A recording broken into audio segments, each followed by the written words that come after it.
Hi, everybody.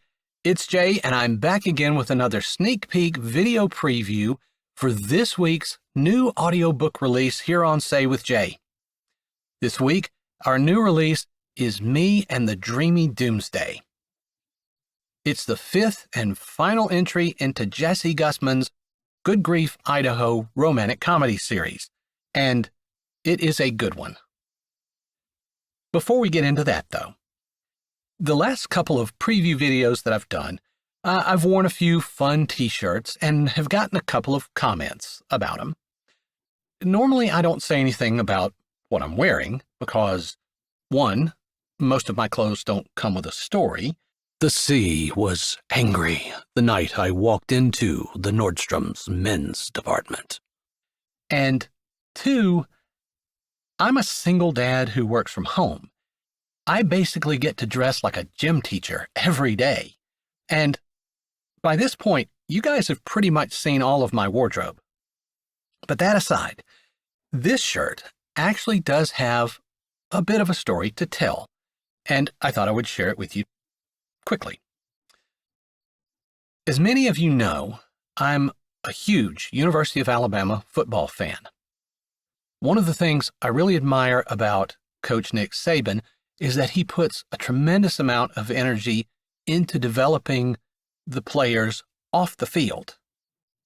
Every August, before the season starts, he brings in motivational speakers from every imaginable walk of life. Everybody from Michael Jordan to former Secretary of State Condoleezza Rice to Medal of Honor recipient Kyle Carpenter. One that has really stuck with me, though, is Emmy Award-winning baseball and basketball sports broadcaster Ernie Johnson Jr. Now, Ernie's speech to the team had the expected motivational messages, that type of thing, but most of it was about his son, Michael. He and his wife adopted Michael after seeing news stories about special needs orphans in Romania being warehoused and forgotten. While in Romania, Cheryl, his wife, was holding then 3-year-old Michael, who couldn't talk, he couldn't walk, and a nurse at the orphanage actually told her in broken English, "You don't want that boy. He's no good." Fortunately, the Johnsons didn't listen and brought him home. Now, once here, Michael was diagnosed with Duchenne's muscular dystrophy. It's an incurable and always ultimately fatal disease where the body's muscles just slowly wither away. But the Johnsons saw value in their child, and they knew he could make a difference in people's lives. Now, I'm not going to tell you the whole story here, primarily because I can't do it justice. But it focuses on the good that Michael was able to do in many people's lives, and the good, the value he saw in them.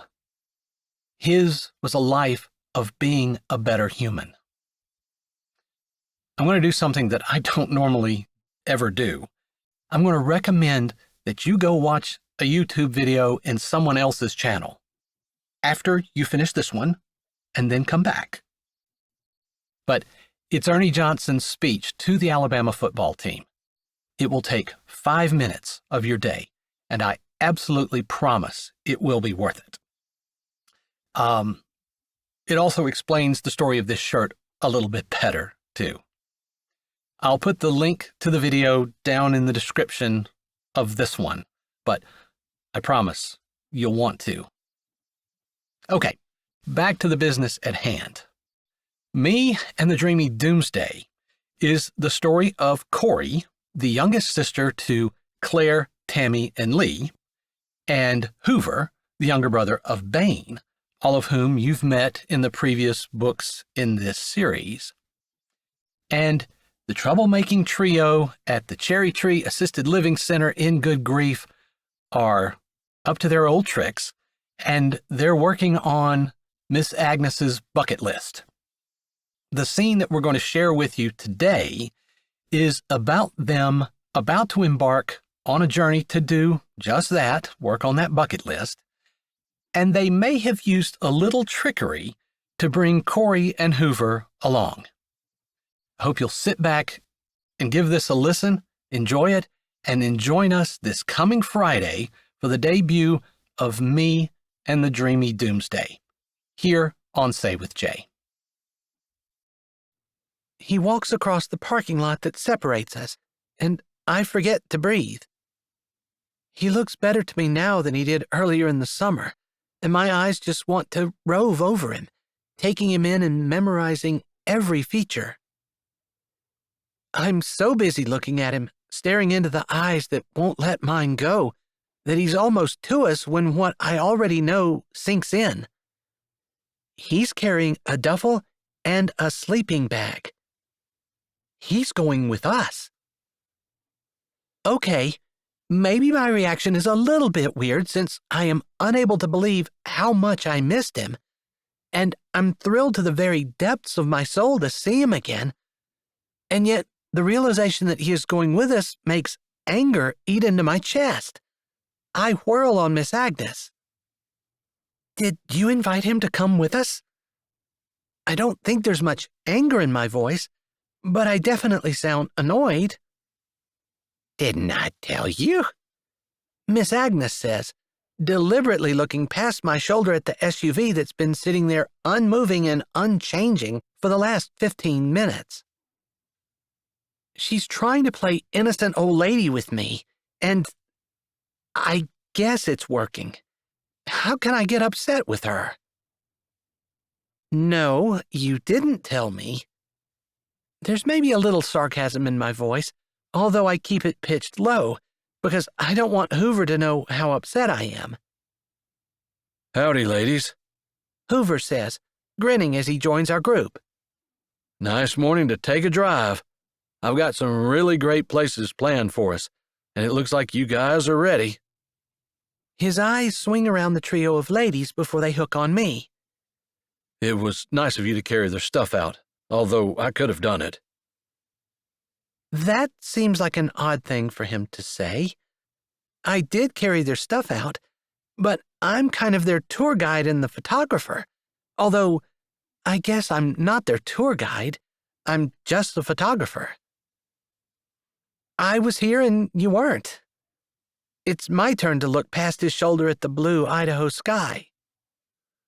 I can take it from here, Corey. You can say goodbye to the ladies and head back inside. His voice is neutral and, I believe, studiously uninterested. Not that I can blame him. I rejected him pretty hard. It was for his own good, though. She's going with us, Miss Agnes says, and I realize I've been so busy thinking about him I hadn't even realized what he said. His reaction to Miss Agnes's words probably equals mine. I fight back the temptation to laugh, because it's really not funny. Or maybe it is. I guess I shouldn't take this so seriously, since I complain about the rest of the world taking life too seriously. And here I am getting upset because Miss Agnes forgot deliberately. I think it was deliberately. She deliberately didn't tell us that we were going together. What I'm not so sure I understand is why. So you're going along to take pictures? Hoover asks hesitantly. This sets off some alarm bells in my head. Bells that I am not sure what they mean, just the way he phrased that was odd. I'm taking the pictures, yes, I say, emphasizing the. He catches it. The pictures? I nod. So you're expecting to see specific things, because Miss Agnes just told me that she wanted to see some of the most beautiful places in Idaho. She wasn't specific. Okay, kids, let's get this show on the road, Miss Agnes says, putting her hand on Hoover and pushing past me. One moment, please, Miss Agnes. I lick my bottom lip, which is suddenly dry. You think we're just going to see the scenery? Hoover nods. Then he looks around at the ladies. Is there something else going on? The day's a-wasting. We're not going to get anywhere if we don't get started, Miss Agnes says, and she gives Miss Harriet a look, who then yanks on Miss Gertrude's arm. Hi, this is Jay, and thanks for listening. If you're ready for another great audiobook, here's one we think you might like. Or check out the playlist with all our latest releases. Don't forget to subscribe to Say with Jay, give this video a thumbs up, and tell us what you liked in the comments.